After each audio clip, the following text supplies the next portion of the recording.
YouTube fam, how y'all doing? It's your Uncle Tim. This is Uncle Tim Rants and Reviews, the channel where I rant and I review. I'm your host, Uncle Tim. Next year, things will be changing. There is a lot of changes coming.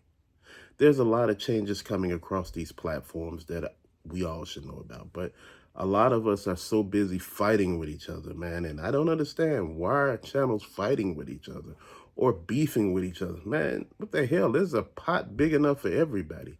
But sometimes people get a little upset because they see other people shine more. You forget that a lot of other people put a lot more work into it than you do.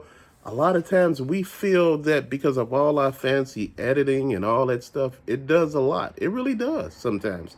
And sometimes it doesn't. Sometimes you want to hear the common sense approach that somebody bring to the table like, man, shit gonna change. You know, all of us collectors are different, man. We're working with different budgets. We're talking about different stuff. And again, you can't sit back and really see other people's point of view if you never felt that before. If you never felt what they're talking about, guess what? You're not gonna understand what the hell they're talking about. You like, okay, what are we talking about here? I don't get it. I don't understand it.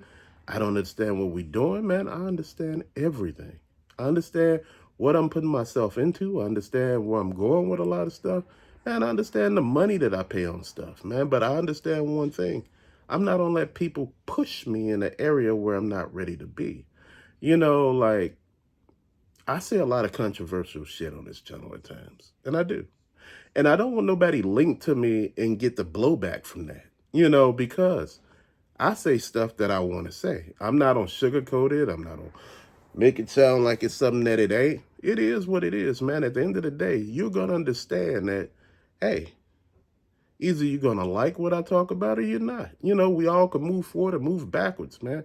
But at the end of the day, don't let nobody take it and make you into something that you don't want to be. Like, you're sitting there putting up with shit that you shouldn't put up with. And like I said, man, I used to put up with shit a long time ago off of people and, wanting everybody's approval, man. I don't want no damn body approval. I'm a whole grown ass man. I'm in my 50s. What the hell am I listening to somebody else talk about shit, that, again, we do not all conjole with, man. A 20-year-old collector is different from a 30-year-old collector, 40-year-old collector, 50-year-old collector, 60, 70-year-old. Everybody's different. Everybody got a different take on things, a different spin on things. Man, you know what? I don't gripe on everything, but the thing is, I want you to understand there's flaws in everything. And once you realize that everything has some sort of a flaw, you can go into collecting even better. You're like, man, I understand that some of this stuff has flaws. I'm okay with it. I could push it this way. I could push it that way. We could talk. We could do this. We could do that.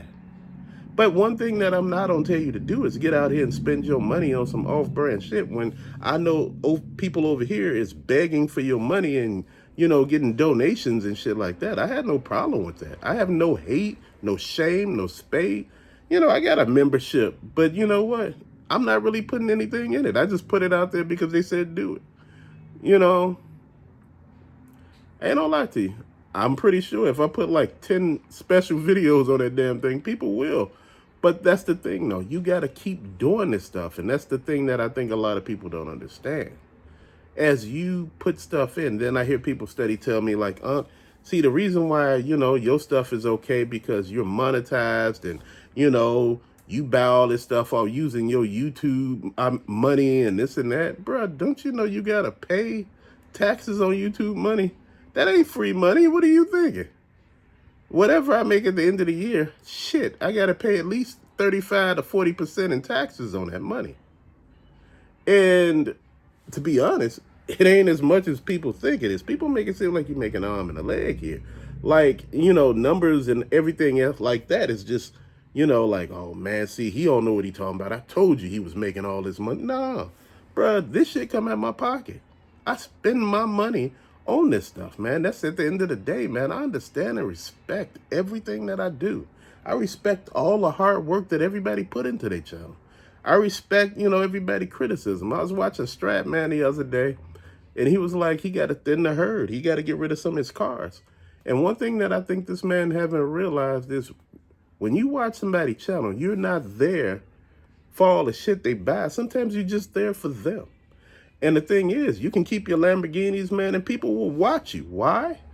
And the thing that I think he mess up on sometimes is he don't drive the cars. Drive the car in the video. Show the car off. Drive it. Have fun with it. Put up material. People will watch. People will be, more aware of what you got. But sometimes when you go too far with some of your purchases, that's when people start backing up because they're like, man, I can't obtain the shit that you got.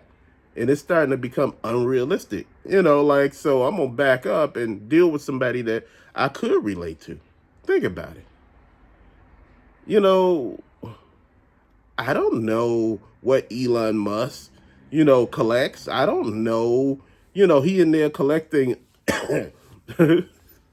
he in there collecting Bugattis. You sit here thinking, I can't afford no damn Bugatti. Man, I have 110 Bugattis. I'm the biggest collector of Bugattis in the world. Jerry Seinfeld, the biggest Porsche collector in the world. You sitting here, then you looking at Jay Leno's garage and you looking at all the cars he got and how much the estimated value of it. I'm not saying that Elon Musk collect Bugattis. I'm just throwing that out there because, when you're that rich, shit, you can collect any damn thing you want. But, I'm just looking at it, man. And I'm just kind of happy that we all have alternatives. We all have people that we could watch that, we don't feel that bad about watching. When you talking about pay grades and all that, you're like, man, I could watch this channel and be happy with it, man. That's what I'm talking about. You want to watch certain channels and be happy with them, man, and be okay with, what they doing, man. And I'm looking at what everybody doing and I'm happy with it, man. I'm like, man, I got collectors out here who collecting on basically like shit, damn near 20,000 a year. Dude, I was collecting at $20,000 a year at one point in time. Dude, I just lived in my means, man. I had a whole damn family. Dude, people didn't understand. It's just crazy though. Different times, different eras, man, different way of thinking. You thinking about how your money's gonna work for you, man. I'm thinking about how everything works and how the situation's gonna work for itself.